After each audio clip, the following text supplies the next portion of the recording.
Shalom, selamat hari Minggu. Selamat datang di ibadah kita pada Minggu pagi hari ini. Bersama-sama kita menyiapkan hati kita untuk bersama-sama menyembah Tuhan pada pagi hari ini. Mari saudara, dimanapun kau berada, rindukan hadirat Tuhan menjamah hatimu. Mari siapkan hatimu untuk bersama-sama kita menyembah Tuhan pagi hari ini. Amin. Amin. Thank you Jesus. Bapak, terima kasih Tuhan, ini setiap kami Tuhan, bahwa kami lebih lagi Tuhan masuk dalam urusan hadirat. Bahwa kami untuk menyembah Engkau Tuhan, merasakan hadirat dimanapun kami berada. Biarlah Roh-Mu yang kudus Tuhan menjamah setiap kami. Oh, kami lebih lagi mendekat kepada-Mu. Terima kasih Tuhan. Siapkan kami, siapkan hati kami Tuhan untuk menyembah dalam nama Yesus. Amin.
Setiap waktu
terus bertata dalam hidup kami. Karena Engkaulah Yesus Kristus Tuhan yang layak ditinggikan dan diagungkan. Terima kasih Yesus Tuhan. Dalam nama Yesus kami berdoa dan bersyukur. Haleluya.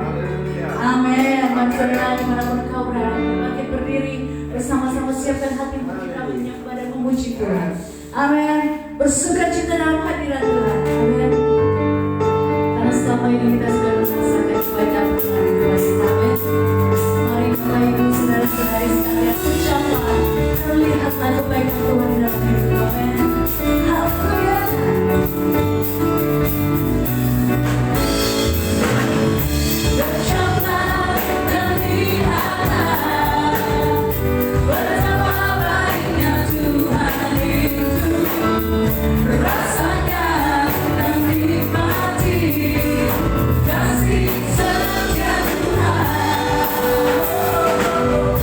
Bercapai dan lihatlah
Penyertaan-Mu sempurna bagi setiap kami. Terima kasih Tuhan. Haleluya. Mas saudara silakan duduk. Siapkan hatimu untuk menerima kebenaran firman Tuhan. Kita akan mempelajari satu pujian saudara yang mungkin kedengaran dan baru bagi saudara. Tapi bersama-sama kita akan mempelajari pujian ini. Karena dimanapun kita berada kita memiliki Allah yang bersama. Kita memiliki Tuhan Yesus kita. Hati kita tenang, amin. Mari bersama kita tenang dalam hadirat, tenang bersama dengan Yesus. Amin Tuhan.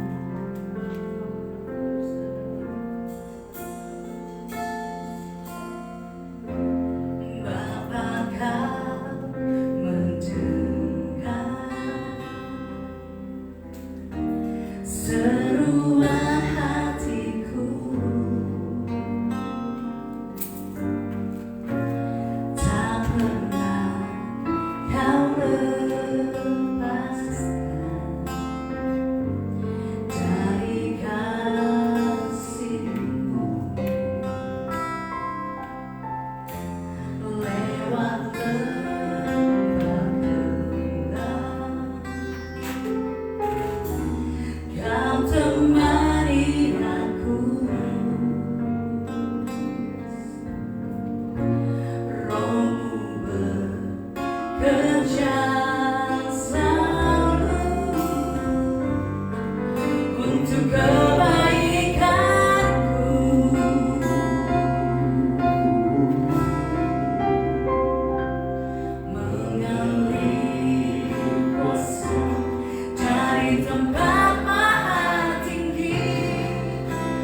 bekerja selalu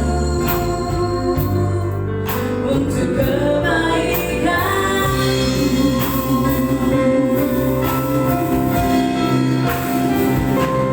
Mengalir kuasa dari tempat maha tinggi, Bapa Kekal mulia, Kau hadir di sini, memulihkan hati, menyembuhkan yang terluka. Ku kan tenang bersamamu, Bapa.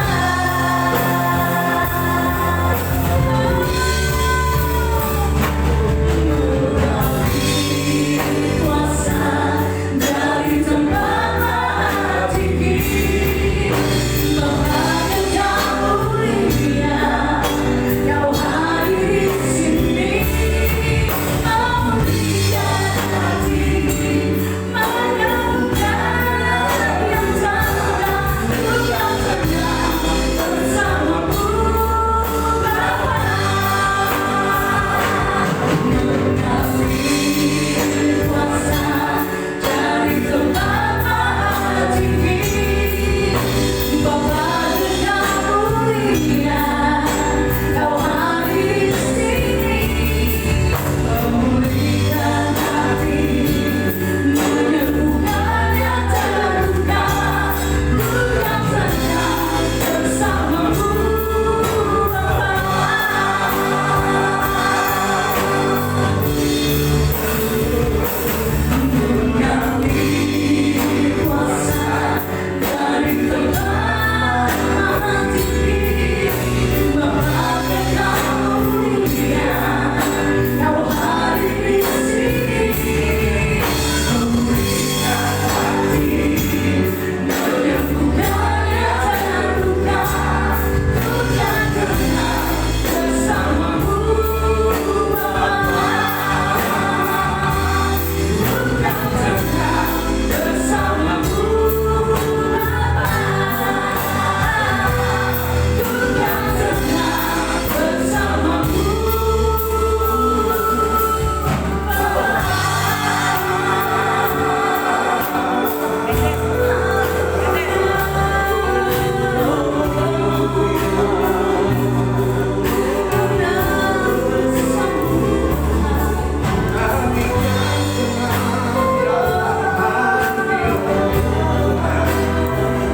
Ku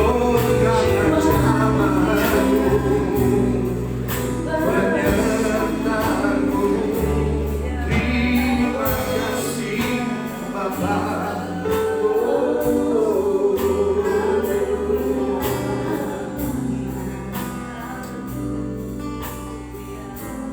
Ini pengakuan iman percaya kami di hadapan-Mu Tuhan, bahwa kami tenang bersama dengan Engkau Tuhan. Karena Engkau yang memegang kendali segala sesuatu, Engkau yang mengatur, Engkau yang menetapkan langkah-langkah orang yang hidupnya berkenan kepadamu Tuhan. Bahkan Engkau yang mengarahkan hidup kami, Engkau yang menuntun, Engkau yang menyertai, Engkau yang memberkati. Bahkan Tuhan, Engkau yang memulihkan hidup kami, menyembuhkan apa yang terluka, apa yang hilang, Engkau sanggup untuk kembalikan Tuhan. Kami mengucap syukur Tuhan, kalau kami memiliki Allah seperti Engkau, begitu baik, begitu setia. Karena itu kami memuji Engkau, kami menyembah Engkau, karena hanya Engkau yang layak untuk menerima yang terbaik dari kehidupan kami. Terima kasih Tuhan untuk hadirat-Mu di tengah-tengah kami, di dalam hidup kami. Terus Kau melawat kami. Bahkan saat firman-Mu disampaikan, firman-Mu boleh jatuh ke tanah hati yang siap menerima taburan benih itu. Sehingga firman itu tidak kembali dengan sia-sia, tapi akan melaksanakan apa yang menjadi kehendak-Mu, mengubahkan kami, menyembuhkan kami, menyemangati kami, memberikan sukacita dan pengharapan di dalam kehidupan kami. Urapi setiap kami, mampukan setiap kami Tuhan untuk mendengar firman-Mu, untuk mengerti, memahami firman-Mu, dan mendapatkan rema yang daripada-Mu Tuhan. Biar semua kami diberkati oleh Tuhan, baik yang berbicara maupun yang mendengar. Nama Tuhan dipermuliakan di dalam kehidupan kami. Di dalam nama Tuhan Yesus Kristus. Haleluya. Amin. Mari berikan tepuk tangan bagi Yesus. Haleluya. Shalom. Shalom. Happy Sunday, selamat hari Minggu. Anda yang beribadah di rumah maupun yang ada di tempat ini, dimanapun Anda berada, doa kami biar Anda dalam keadaan baik-baik saja dan sehat-sehat saja, sama seperti jiwa Anda baik-baik dan sehat-sehat saja. Haleluya. Puji Tuhan. Saya mengajak Anda untuk melihat kebenaran firman Tuhan yang akan merupakan lanjutan dari apa yang kita belajar hari Minggu yang lalu tentang bagaimana Tuhan rindu supaya benih pembunuh raksasa itu boleh muncul, boleh menjadi dewasa melalui proses kehidupan, melalui apa yang terjadi di sekitar kehidupan kita. Benih pembunuh raksasa itu sudah ada di dalam diri kita, dan Tuhan sedang mengembangkannya melalui apa yang Tuhan izinkan terjadi di dalam kehidupan kita. Minggu yang lalu kita belajar tentang kualitas pembunuh raksasa. Ada 4 kualitas, yaitu pembunuh raksasa adalah orang yang disiplin. Disiplin di dalam doa, disiplin di dalam membaca Alkitab, merenungkan dan melakukan kebenaran firman Tuhan. Disiplin di dalam bekerja, disiplin di dalam melakukan apa yang Tuhan percayakan di dalam kehidupannya. Dengan mengetahui bahwa Tuhan menyertai, tetapi dalam kehidupan kita tetap harus bekerja. Dan yang kedua, pembunuh raksasa adalah orang yang bangkit dari tempat yang rendah, tidak terus-menerus mengasihani diri dalam kondisi keterpurukan, tetapi seorang pembunuh raksasa akan bangkit dari tempat yang rendah. Kemudian kita juga belajar bahwa seorang pembunuh raksasa tidak bisa terus-menerus diam, karena mulutnya akan menyerukan firman Tuhan. Mulutnya akan memperkatakan janji-janji Tuhan dan hal-hal yang memberikan pengharapan. Iblis mau ketika kita dalam keadaan terpuruk, kita diam dan kita terjebak di dalam rasa mengasihani diri. Tetapi Tuhan mau kita membuka suara, bahkan di tengah lembah kekelaman pun Tuhan mau kita memperkatakan hal-hal yang baik, khususnya ayat-ayat firman Tuhan dan janji-janji Tuhan, karena teriakan kita, suara kita berkaitan erat dengan kemenangan yang Tuhan sediakan bagi Anda dan saya.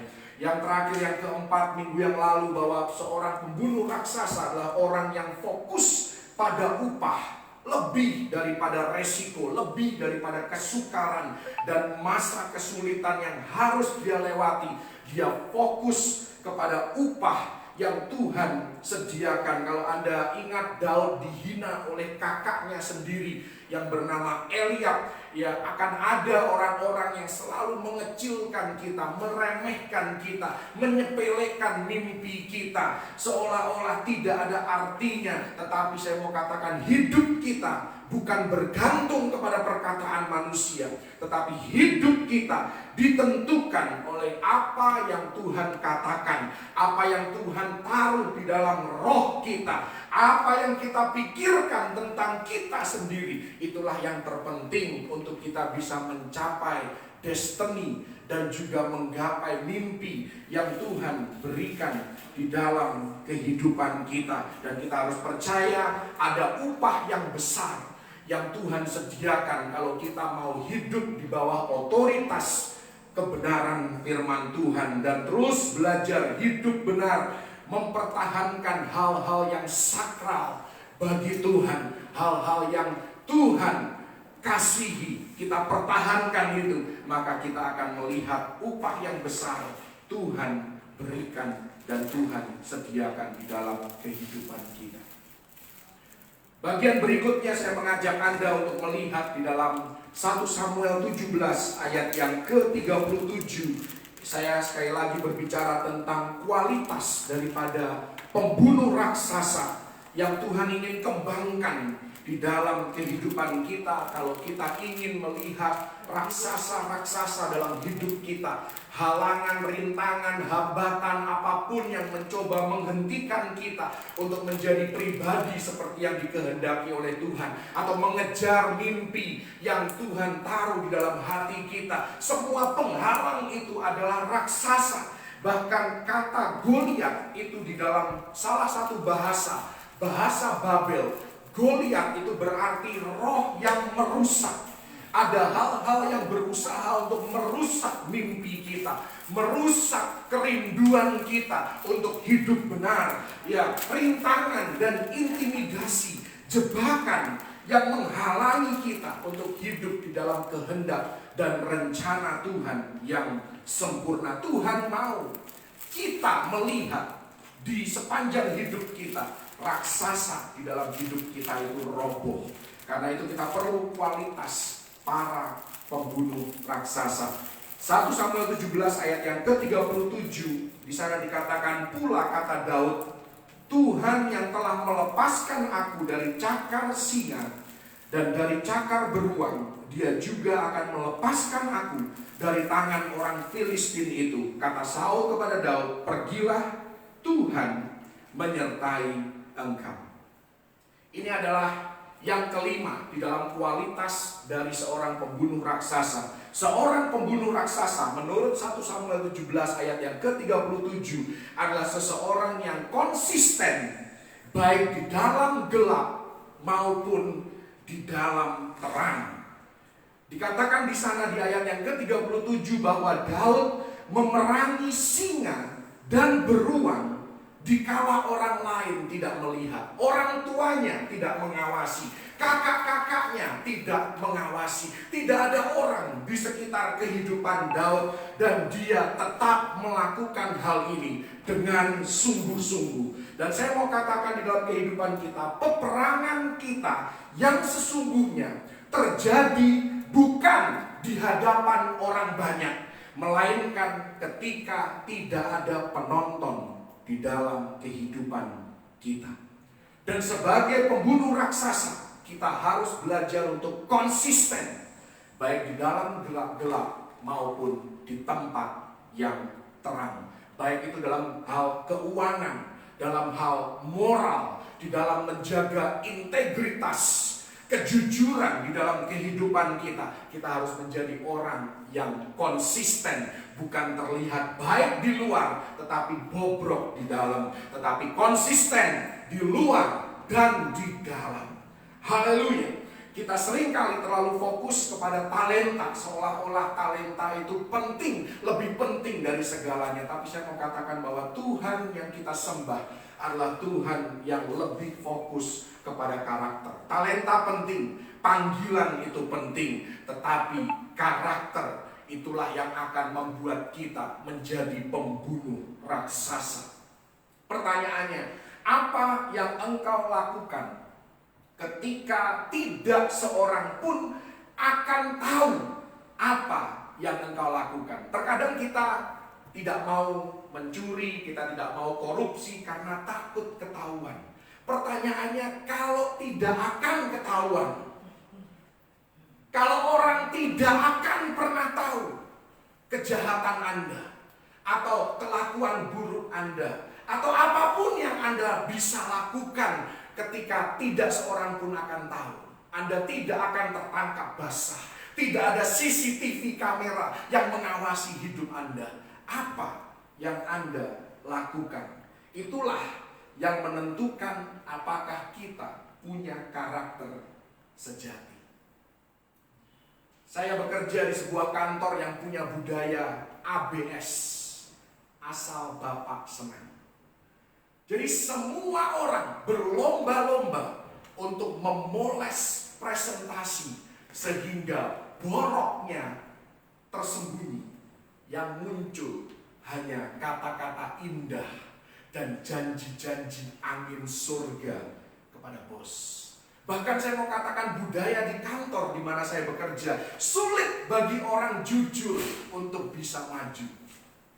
Pertanyaannya, di tengah situasi seperti itu, apa yang Anda akan lakukan? Ikut arus atau tetap konsisten seperti apa yang Tuhan mau Anda lakukan? Banyak orang sulit untuk membayar harga untuk maju. Kan aku perlu duitnya, kan aku perlu promosi, jadi aku akan mengikuti arus.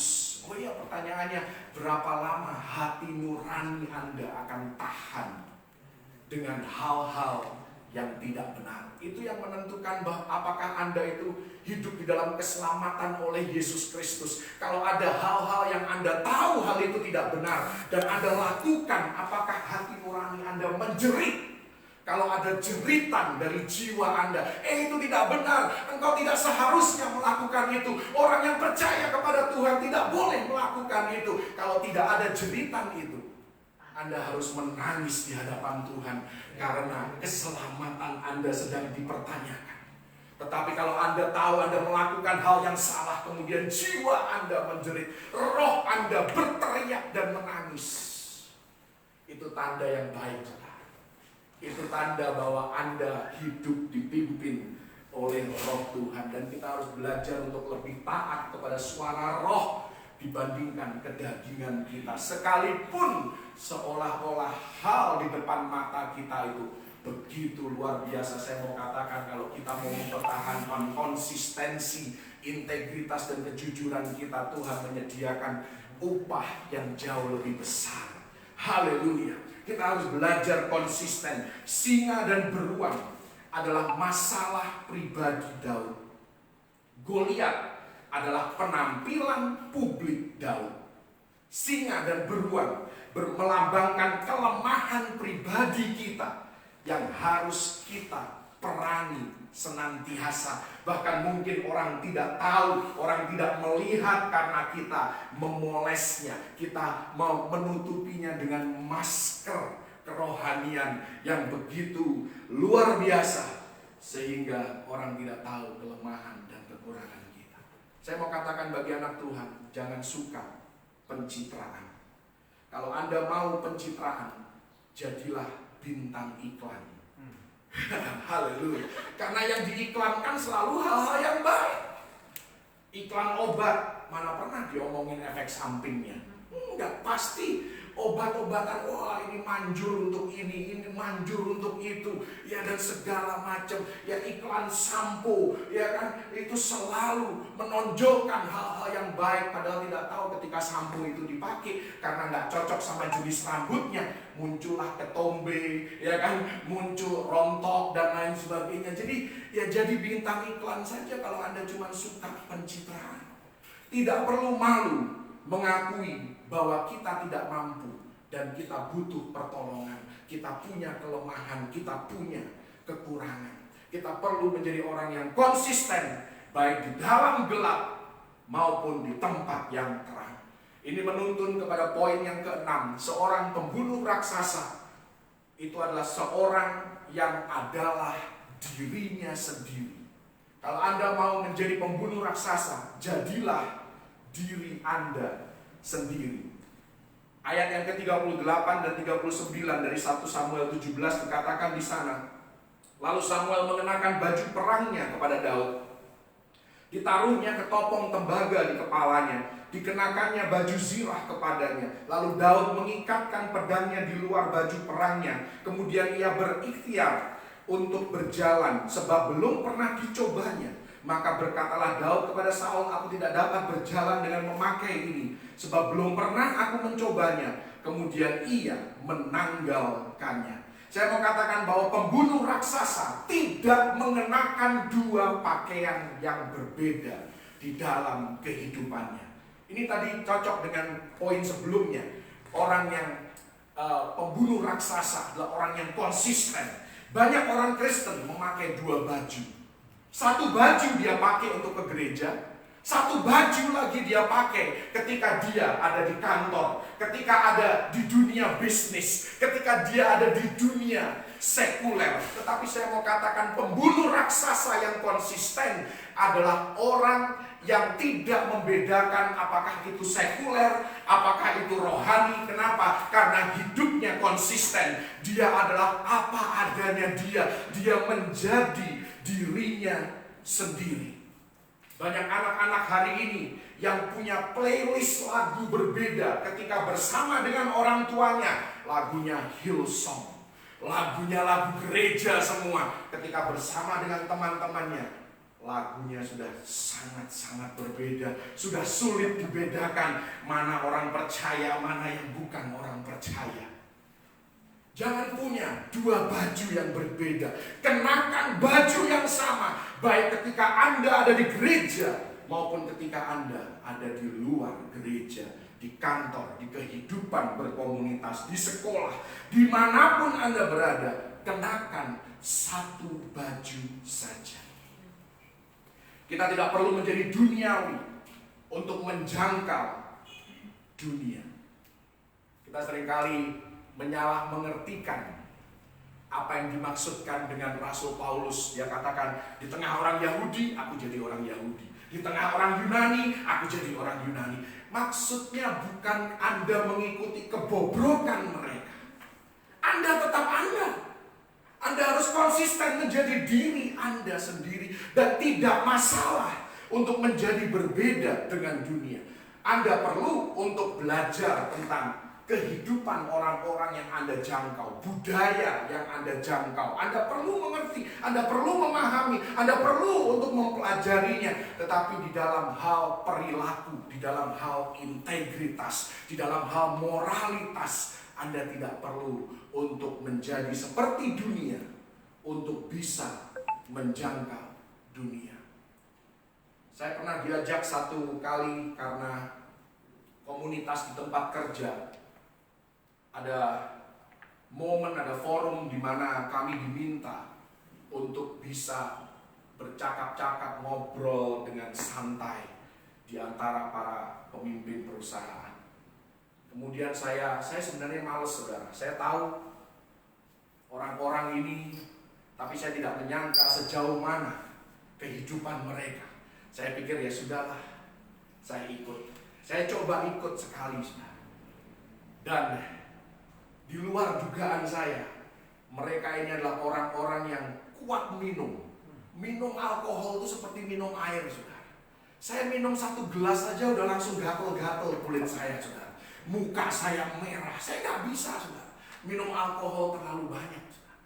Dan mereka, begitu alkohol masuk ke tubuh mereka, aduh, ngomongnya itu sudah, dia cerita kisah kehidupannya. Pernah aku bangun satu kali di sebuah hotel, aku tidak kenal cewek di sebelahku. Wah, kehidupan seperti itu, saudara. Saya bilang sama diri saya sendiri, saya bilang sama satu teman saya yang dia juga nggak tahan rupanya berkumpul di komunitas ini. Memang ada resiko, kita akan dikucilkan, kita akan diasingkan. Sesama pemimpin di perusahaan, kita mungkin akan diomongin, digosipin dan lain sebagainya. Ada resikonya. Tetapi saya bilang, saya tidak akan mau lagi pergi sama orang-orang ini. Perlu bayar harga, saudara. Mungkin itu akan menghambat karir saya. Oh, karir saya bukan di tangan manusia, karir saya di tangan Tuhan. Tuhan yang menentukan ke arah mana hidup saya, bukan manusia yang menentukan. Disitulah konsistensi kita. Disitulah jati diri kita yang sebenarnya dipertaruhkan. Apakah kita mau mengambil resiko itu demi kita mau hidup benar di hadapan Tuhan. Jangan memakai dua baju, saudara.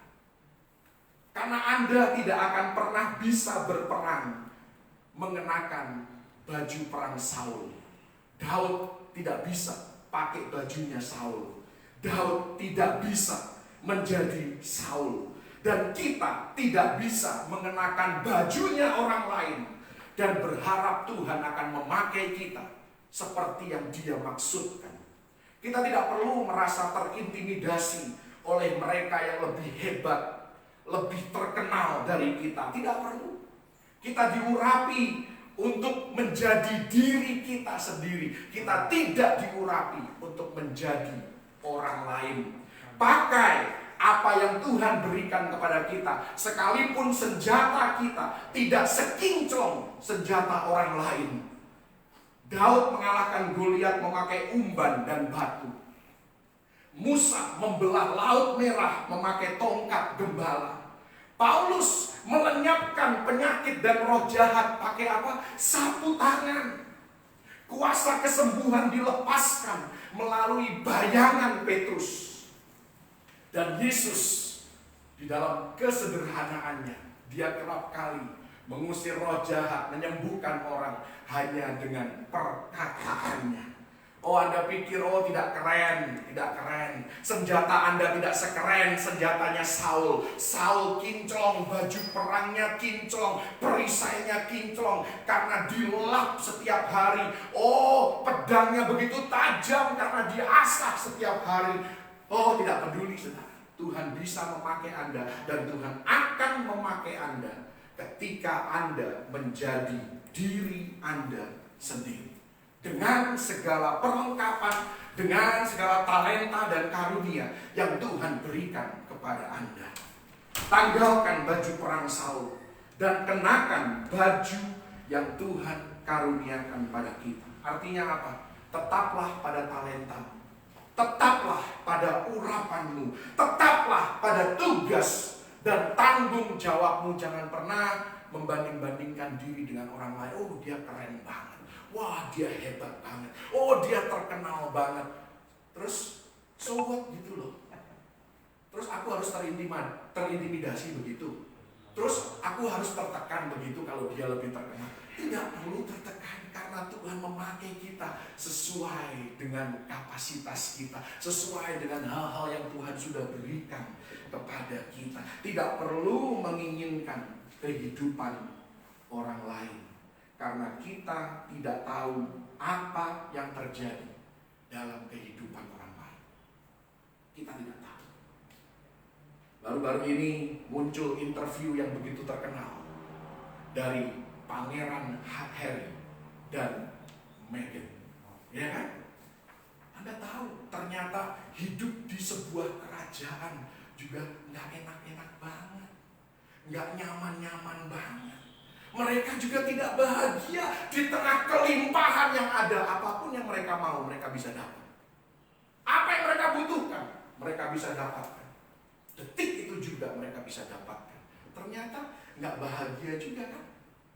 Jadi jangan pernah menginginkan kehidupan orang lain. Kita tidak pernah tahu apa yang harus mereka alami untuk bisa sampai di level di mana mereka berada saat ini. Sanggupkah Anda membayar harga semahal yang orang itu bayar? Di sini dikatakan bahwa Daud mengambil 5 batu licin. Kita tahu ini, saudara. Artinya apa 5 batu licin? Ada 2 makna. Makna yang pertama adalah Tuhan tidak akan membiarkan kita berperang dengan bekal yang sekedar cukup. 1 aja cukup sebenarnya. Daud tahu 1 aja cukup. Karena dia sudah sangat terlatih, dia sudah sangat biasa untuk berperang. 1 aja cukup, tapi Tuhan kasih dia 5. Tuhan sediakan 5. Kenapa? Karena Tuhan kita adalah Tuhan El Shaddai. He is God of more than enough. Dia selalu menyediakan yang lebih daripada cukup di dalam kehidupan kita. Di sekolah kita tidak pernah diberikan ujian, baru kemudian diajar. Benar nggak, saudara?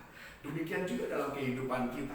Ini adalah kesempatan Anda untuk belajar, kesempatan Anda untuk mendengar ketika Tuhan memberikan kesempatan Anda untuk mendengar firman Tuhan, kesaksian orang lain. Ini kesempatan untuk kita belajar. Ketika kita menghadapi ujian, kita sudah dibekali oleh Tuhan dengan hal yang lebih daripada cukup. Setiap ujian selalu didahului dengan pelajaran akan hal-hal yang harus kita ketahui. Karena Karena itu kita perlu untuk terus secara rutin membaca firman Tuhan, merenungkan firman Tuhan, melakukan firman Tuhan, supaya kita terlatih ketika ujian datang itu tidak berat lagi, karena kita sudah tahu bagaimana kita bersikap, bagaimana kita mengandalkan Tuhan di dalam segala ujian dalam hidup kita. Jadi kita sudah melihat bahwa pembunuh raksasa konsisten baik di dalam gelap maupun di dalam terang. Dan dia adalah orang yang menjadi dirinya sendiri, apa adanya dia, dengan segala talenta dan karunia yang Tuhan percayakan kepada dia. Dia tidak berusaha untuk mengenakan dua pakaian yang berbeda. Yang selanjutnya, ini adalah yang ketujuh. Pembunuh raksasa melihat ujian dan tantangan hidup sebagai pelatihan, bukan masalah. Seorang pembunuh raksasa melihat ujian dan tantangan hidup sebagai pelatihan dan bukan masalah. Saya mau katakan, dan saya percaya kita yang setia mendengarkan firman Tuhan, kita sudah tahu bahwa perlu tantangan untuk membentuk kita menjadi pribadi yang dikehendaki oleh Tuhan. Raksasa punya satu tujuan, yaitu menghentikan kemajuan dan mencegah kita untuk sampai pada destiny akhir yang Tuhan sudah tetapkan bagi Anda dan saya. Tahukah Anda, saya sudah pernah memberikan ini sebagai statistik kepada Anda, 41% dari burung di Selandia Baru tidak bisa terbang. Kenapa mereka tidak bisa terbang? Karena tidak pernah ada pemangsa, tidak pernah hidup mereka terancam oleh predator. Karena itu 41% burung di Selandia Baru tidak bisa terbang, karena hidupnya selalu nyaman, enak, tidak pernah harus susah, tidak pernah harus bergumul dan berjuang. Pilot selalu menerbangkan pesawatnya bertentangan dengan arah angin.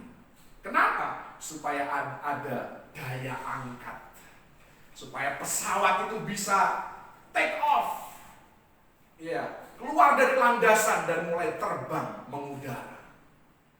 Itu harus menentang arah angin. Tahukah Anda bahwa pohon peach, Anda tahu buah peach, itu membutuhkan 1000 jam cuaca yang sangat-sangat dingin supaya pohon itu bisa berbuah secara maksimal. Oh, dia bisa tumbuh di daerah tropis seperti Indonesia, tapi hasilnya tidak maksimal.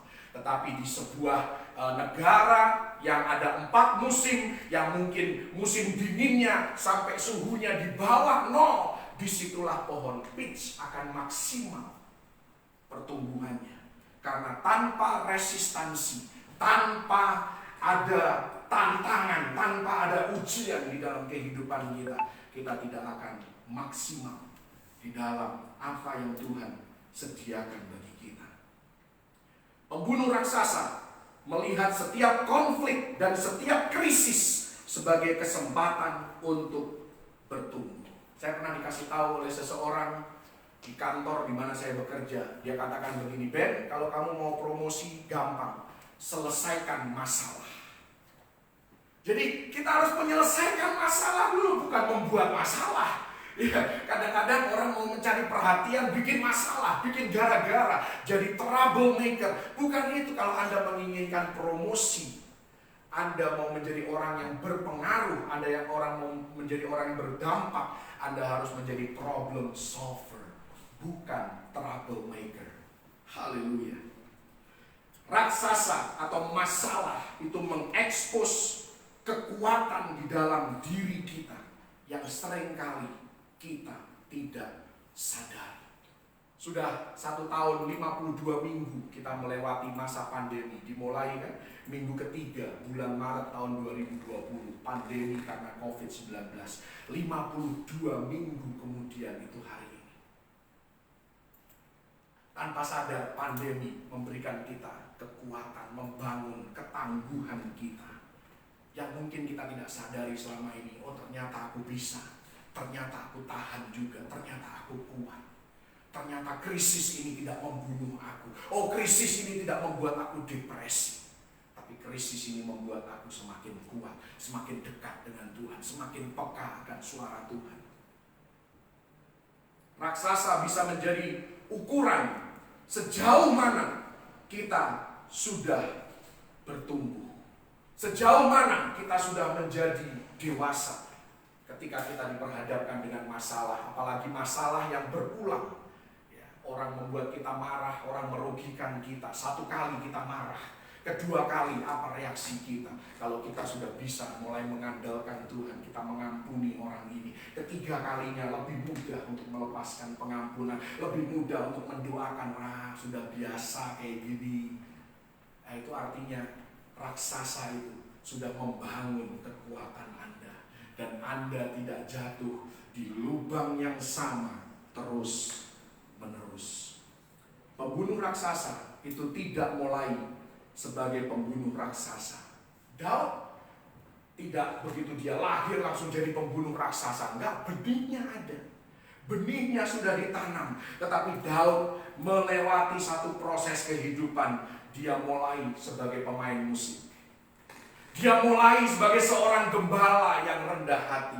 Dia mulai sebagai anak yang diabaikan dan dilupakan di dalam keluarga. Bahkan dikatakan di dalam ayat 17 dan 18 1 Samuel 17, di sana ayahnya, sekalipun Daud sudah diurapi menjadi raja atas Israel, ayahnya menyuruh dia untuk mengantarkan roti dan keju. Menjadi apa ini saudara? Pizza boy. Bawa pizza. Dia datang bukan sebagai raja. Dia datang sebagai seorang anak yang taat dan tunduk kepada otoritas yang Tuhan taruh di dalam kehidupannya. Melakukan hal yang sepele, hal yang kecil. Daud bisa saja berontak, dia bisa katakan kepada ayahnya, "Pah, apakah engkau tidak tahu aku sudah diurapi sebagai raja atas Israel? Kenapa engkau suruh aku untuk antar cuma makanan?" Dia bisa berontak seperti itu. Tetapi Daud tidak memberontak. Dia melihat ini sebagai pelatihan. Dia tidak melihat ini sebagai masalah. Ini bukan sesuatu yang dia harus menjadi tersinggung, yang egonya mulai terusik. Tidak. Dia melihat ini sebagai proses di mana dia akan mengalami promosi dari Tuhan. Dia akan mengalami upah daripada Tuhan yang Tuhan sediakan. Dia tetap setia. Inilah keistimewaan Daud. Seorang pembunuh raksasa memiliki kesetiaan. Daud setia dalam talentanya. Apapun yang Tuhan berikan sebagai talenta Anda, setialah dalam talenta Anda. Daud setia dalam ternak ayahnya.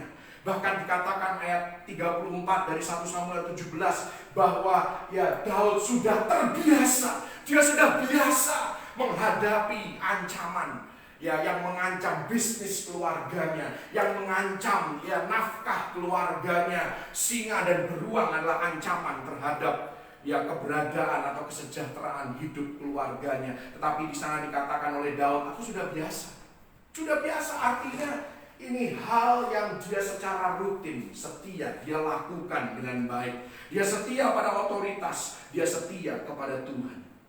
Dan saya mau katakan kesetiaan merupakan kunci menjadi pembunuh raksasa. Karena Lukas 16 ayat yang 10 dikatakan, siapa yang setia dalam perkara kecil, dia akan setia di dalam perkara yang besar. Anda harus ingat ini saudara. Matius tidak memulai hidupnya sebagai penulis salah satu kitab Injil. Tidak. Matius memulai hidupnya sebagai pemungut cukai. Yang selalu diejek, dihina, dimusuhin banyak orang. Petrus memulai hidupnya sebagai penjala ikan. Dia tidak tiba-tiba muncul di hadapan ribuan orang untuk berkhotbah tentang Yesus. Tidak, dia mulai sebagai penjala ikan. Elisa tidak memulai hidupnya sebagai seorang nabi. Elisa memulai hidupnya sebagai petani. Bahkan ketika dia adalah abdi atau dia melayani Elia, dia hanya sebagai water boy, pembawa air, yang siapin air. Elisa. Yesus tidak memulai hidupnya sebagai juru selamat. Yesus memulai hidupnya di muka bumi sebagai tukang kayu. Bahkan saya mau katakan Yesus menjadi tukang kayu lebih lama dibandingkan menjadi pengkhotbah kebenaran. Dia cuma melayani 3,5 tahun. 30 tahun dalam hidupnya dia belajar menjadi tukang kayu. Kita yang sibuk menjadi orang terkenal, kita sibuk menjadi influencer tanpa seringkali memperhatikan harga yang harus dibayar, proses yang harus dilewati. Tahukah Anda Paulus? Dia belajar untuk menjadi hamba Tuhan.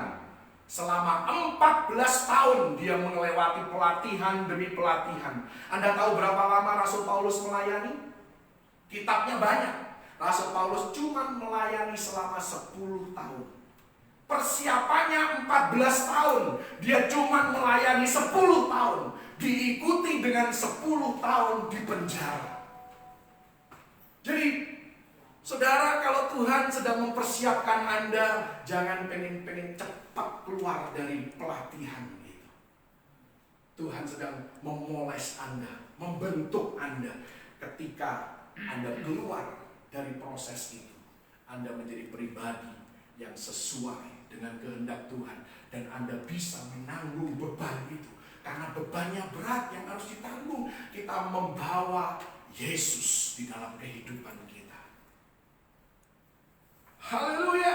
Jadi segala sesuatu yang besar dimulai dari hal-hal yang kecil.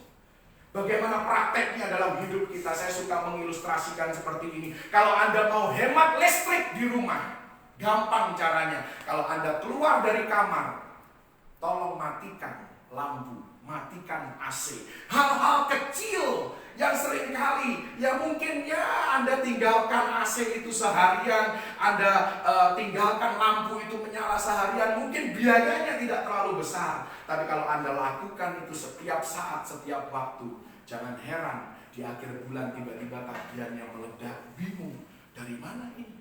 Dimulai dari hal-hal kecil. Haleluya. Anda kepengen kaya raya, jangan cuma mimpi. Bangunlah dari tidur Anda dan mulailah kerjakan mimpi yang Tuhan berikan kepada Anda. Karena mimpi Anda tidak akan tercapai dengan duduk manis dan santai-santai. Haleluya. Kalau bicara keselamatan itu cuma-cuma, yes. Mimpi itu tidak gratis, saudara. Tidak ada mimpi yang gratis. Harus bayar harga, harus mau berusaha. Haleluya.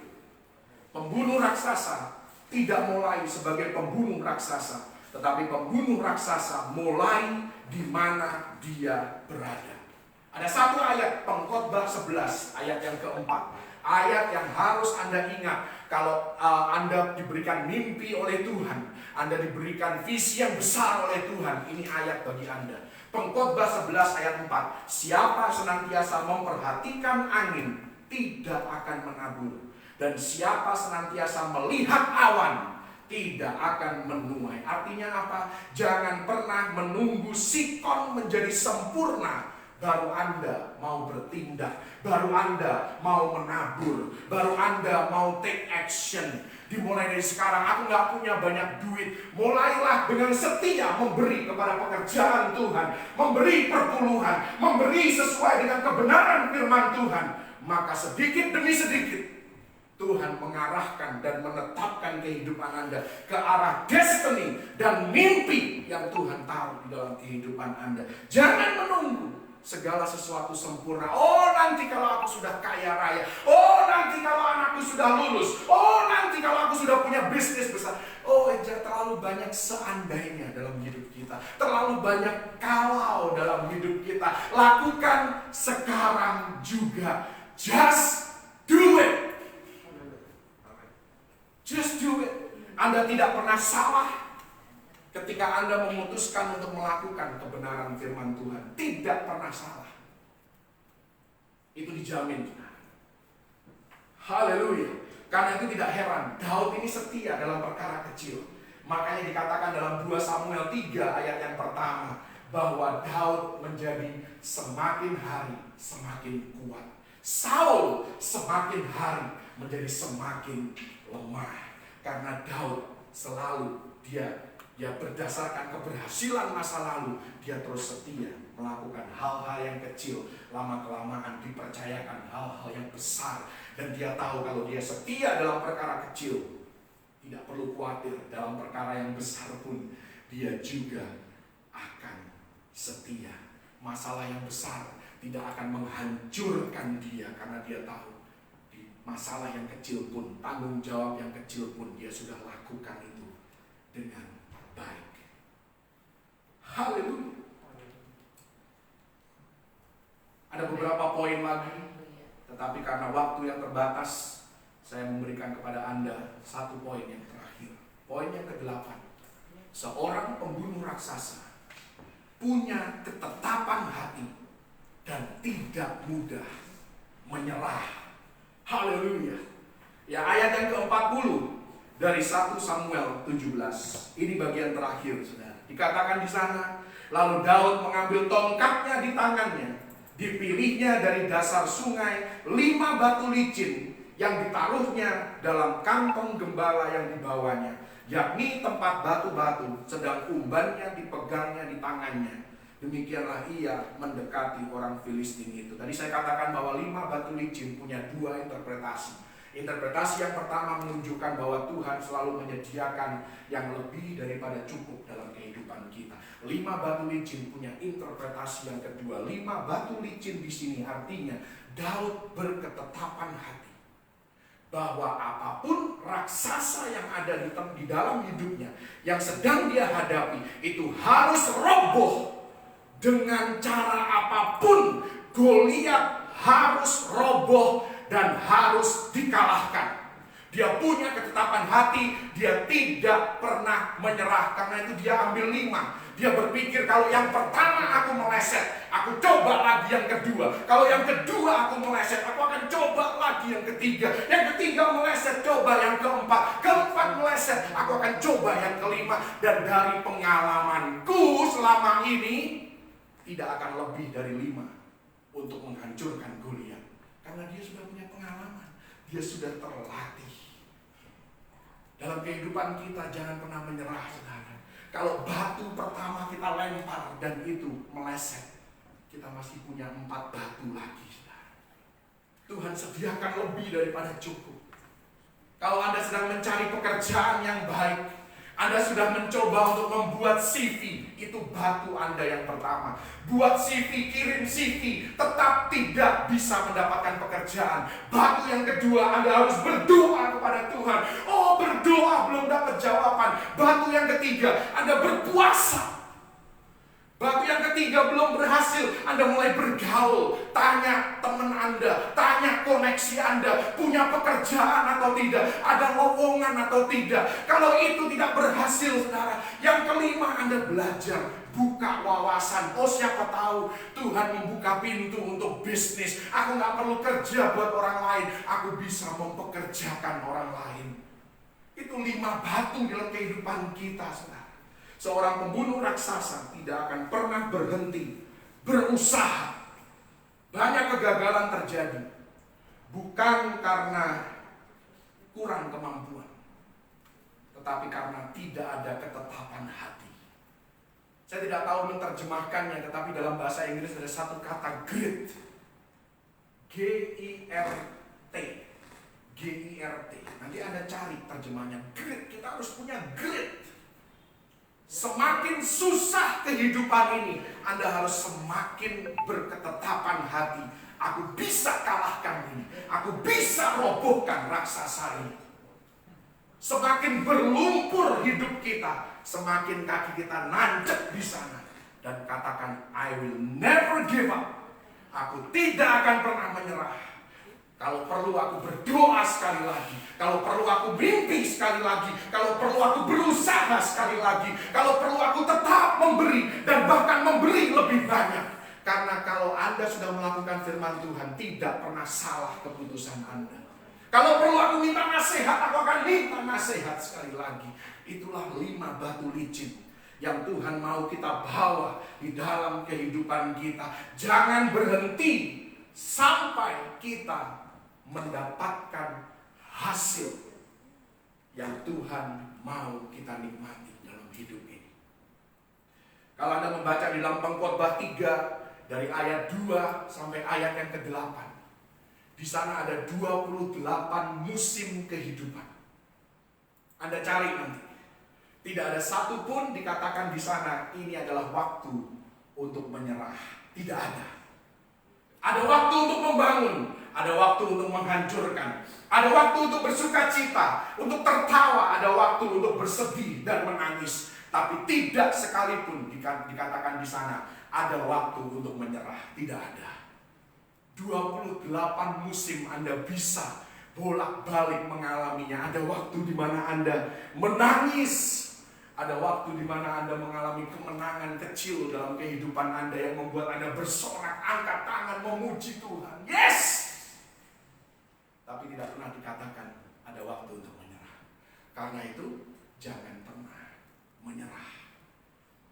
Seorang pembunuh raksasa, sekalipun gagal berulang kali, dia akan mencoba lagi dan mencoba lagi.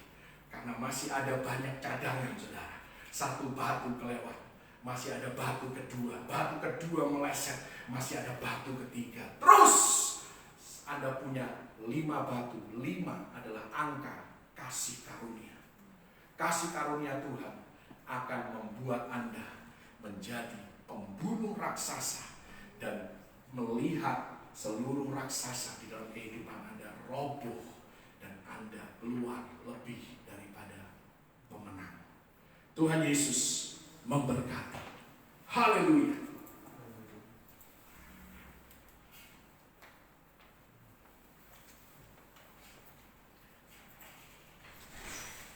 Haleluya. Thank you, Jesus.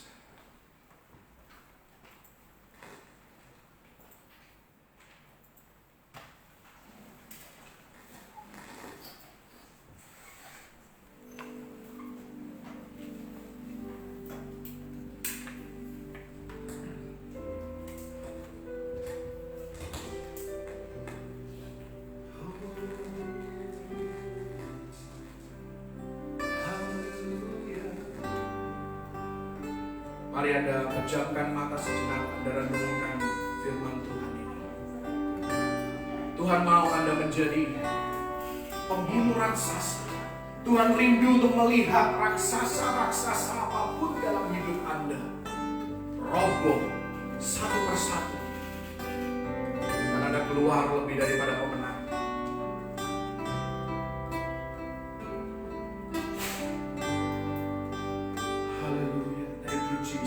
Pembunuh raksasa adalah seorang yang konsisten, baik di dalam gelap maupun di dalam terang. Dia seorang yang tidak terancam oleh kehebatan orang lain, tetapi dia menjadi dirinya sendiri karena dia tahu Tuhan akan memakai dia sesuai dengan talenta yang Tuhan percayakan dalam hidupnya. Seorang pembunuh raksasa, dia akan punya ketetapan hati dan tidak akan menyerah. Dia melihat ujian dan tantangan hidup ini sebagai pelatihan dan bukan sebagai masalah, karena dia tahu di balik setiap masalah ada promosi yang Tuhan sediakan, dan segala masalah yang kita hadapi yang Tuhan izinkan dalam hidup kita, semuanya pada akhirnya akan mendatangkan kebaikan bagi kita. Kita nyanyikan pujian ini. Bapa, Engkau mengenalku lebih dari siapapun. Engkau tahu ceritaku dan isi hatiku. Tak peduli masa lalu, Engkau tetap memilihku. Ubahkanku, sempurnakan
Terima kasih Engkau memilih kami.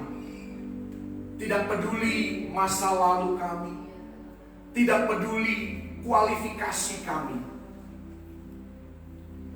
tetapi Engkau yang membuat kami memenuhi syarat. Karena darah-Mu, kuasa-Mu memberikan kami status yang baru, memberikan kami kehidupan yang baru. Kami disebut anak-anak Allah. Kau punya rencana yang dahsyat dalam hidup kami. Rancangan-Mu bukan rancangan kecelakaan, tetapi rancangan yang memberikan kami masa depan yang penuh dengan pengharapan. Kau menyediakan hal-hal yang besar dalam hidup kami, Tuhan. Dan Kau mau kami mengambil bagian di dalamnya. Tapi seringkali kami mudah kecewa, kami mudah menyerah. Ampuni kami, Tuhan. Dan biar kami mau belajar untuk menetapkan hati. Apapun yang terjadi, apapun yang akan kami hadapi, kami mau punya ketetapan hati, kami tidak akan pernah menyerah.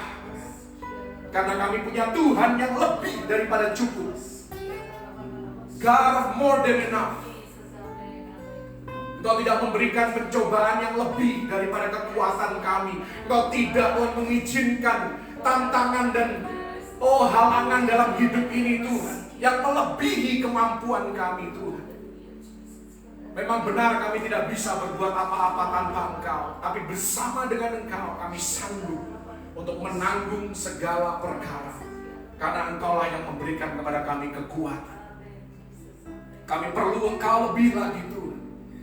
Pegang tangan kami, Tuhan, dan tuntun setiap langkah kami, Tuhan. Tuntun, Tuhan, setiap keputusan hidup kami. Tuntun setiap pilihan hidup kami, supaya semakin mengarah kepada kehendak-Mu dan rencana-Mu yang sempurna. Kami perlu Engkau, Tuhan, untuk kami bisa menjadi pribadi yang konsisten, baik di dalam gelap, di mana orang tidak melihat kami, dan juga di tempat yang terang. Ketika kami tampil di hadapan banyak orang, kami konsisten. Ajar kami untuk tidak terintimidasi oleh kehidupan dan talenta orang lain, tetapi kami tetap menjadi diri kami sendiri, pribadi seperti yang Engkau perlengkapi, pribadi seperti yang Engkau kehendaki. Dan kami tidak pernah menginginkan kehidupan orang lain. Kami mau menjalani kehidupan seperti yang Engkau mau kami jalani. Ampuni kami kalau kami seringkali membanding-bandingkan diri dengan orang lain. Tapi mulai hari ini kami mau lebih lagi fokus akan kehendak-Mu, fokus akan panggilan-Mu, fokus pada talenta yang Kau berikan kepada kami, dan setia di dalam hal yang Kau percayakan kepada kami. Ampuni kami Tuhan kalau terkadang kami menyalahkan Engkau untuk segala hal yang kami hadapi, yang kami alami dalam hidup ini. Ampuni kami Tuhan. Mulai hari ini kami mau belajar untuk melihat setiap masalah, setiap tantangan dan ujian dalam kehidupan kami sebagai pelatihan dan bukan sebagai masalah. Karena kami tahu di dalam lembah kekelaman pun Engkau menyertai kami. Terima kasih Tuhan. Dan biar kami belajar seperti Daud, selalu punya hal berikutnya untuk dilakukan. Kalau yang satu gagal, kami akan melakukan yang kedua. Kalau yang kedua gagal, kami akan melakukan yang ketiga, dan seterusnya. Karena Engkau adalah Tuhan yang memberikan kesempatan yang baru. You are the God of the second chances. Selama kami hidup, artinya masih ada kesempatan yang Kau berikan. Dan kami menghargai itu, kami bersyukur kepada-Mu Tuhan. Terus Tuhan, di tengah krisis yang sedang terjadi, Kau berikan kami ide-ide, Kau memberikan kami Tuhan hikmat yang daripada-Mu, supaya kami tidak keluar dari jalur-Mu.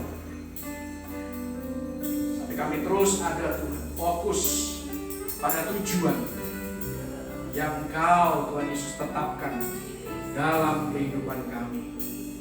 Terima kasih Yesus. Terima kasih Tuhan. Haleluya.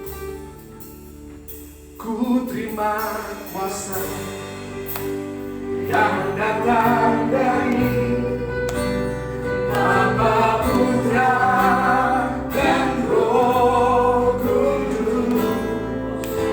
Apapun yang ku sentuh, ku kerjakan dibuatnya berhasil. Sinar wajah-Mu yang menerangi, menjaga dan menuntun hidupku, damai dan penderitaan-Ku, menuliku. Mari kita bangkit berdiri.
Firman-Mu, sempurnakan Firman-Mu Tuhan. Buat kami mengerti akan kebenaran Firman-Mu, dan kami punya tekad untuk melakukan setiap daripada kebenaran Firman-Mu, dan kami akan melihat kuasa-Mu termanifestasi di dalam kehidupan kami. Nama Tuhan dipermuliakan. Terima kasih Tuhan. Hari ini dan hari-hari yang akan datang, kami menyerahkan seluruh keberadaan hidup kami dalam tangan, kekuatan, dan kuasa Tuhan.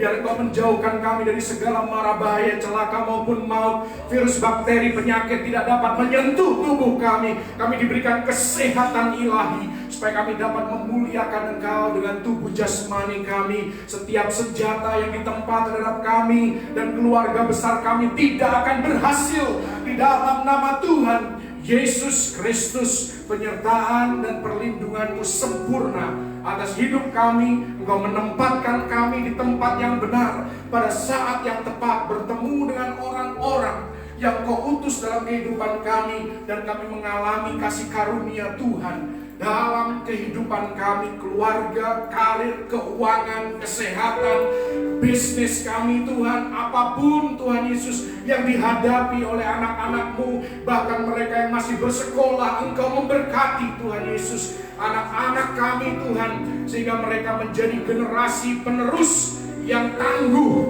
generasi penerus yang cinta akan Tuhan, yang mengenal Engkau dan melayani Engkau dengan sungguh-sungguh Tuhan. Terima kasih Tuhan Yesus. Juga Engkau terus memberkati anak-anak-Mu yang memberi dengan sukacita. Mereka menabur bahkan dengan bercucuran air mata. Mereka akan menuai berkat yang daripada-Mu Tuhan, karena Engkaulah jaminan hidup mereka Tuhan.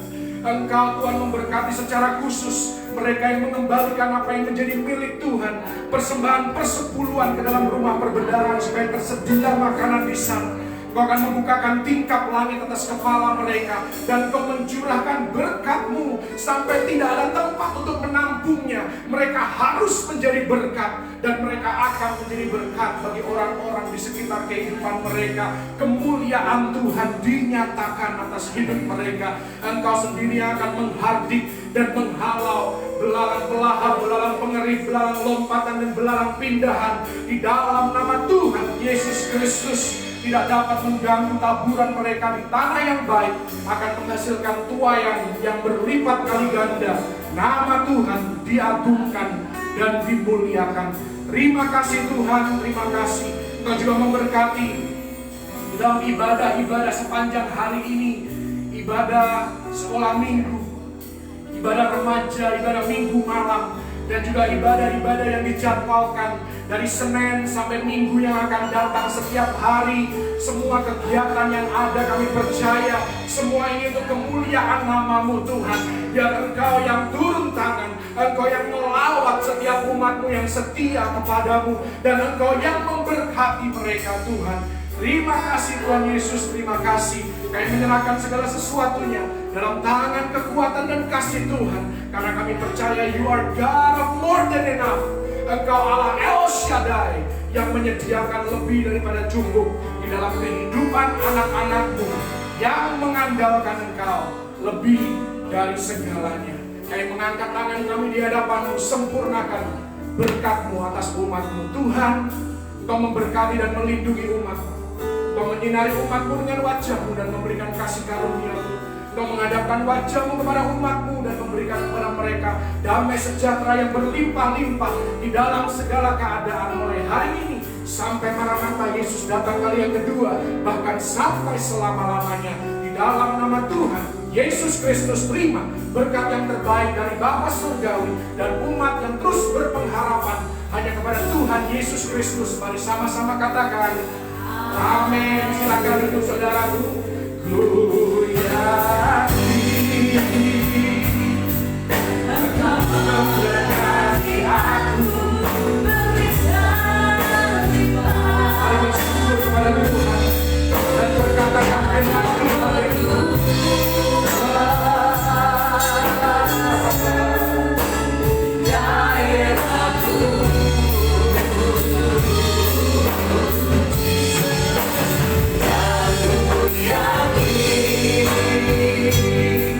Dan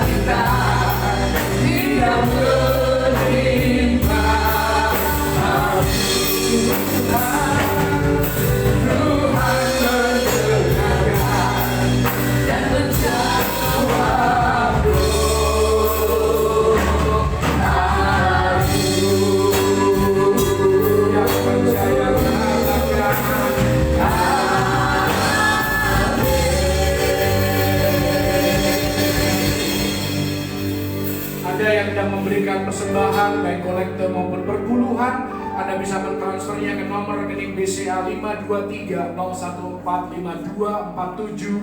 Sekali lagi nomor rekening BCA 523-014-5247 atas nama GBI Geraha Bethel Mount Hermon. Tuhan Yesus memberkati persembahan Bapak Ibu Saudara-saudari yang dikasihi oleh Tuhan Yesus Kristus. Jangan lupa jam 2 nanti ada ibadah remaja melalui Zoom, dan jam 4 sore ada ibadah sekolah minggu juga melalui Zoom, dan nanti malam ada ibadah online, ibadah minggu malam dimulai pukul 8 waktu Indonesia bagian Barat. Tuhan Yesus memberkati. Dengan ini ibadah kami sudah selesai. Selamat hari Minggu. Tuhan Yesus memberkati dan melindungi dimanapun Anda berada. Shalom. Shalom.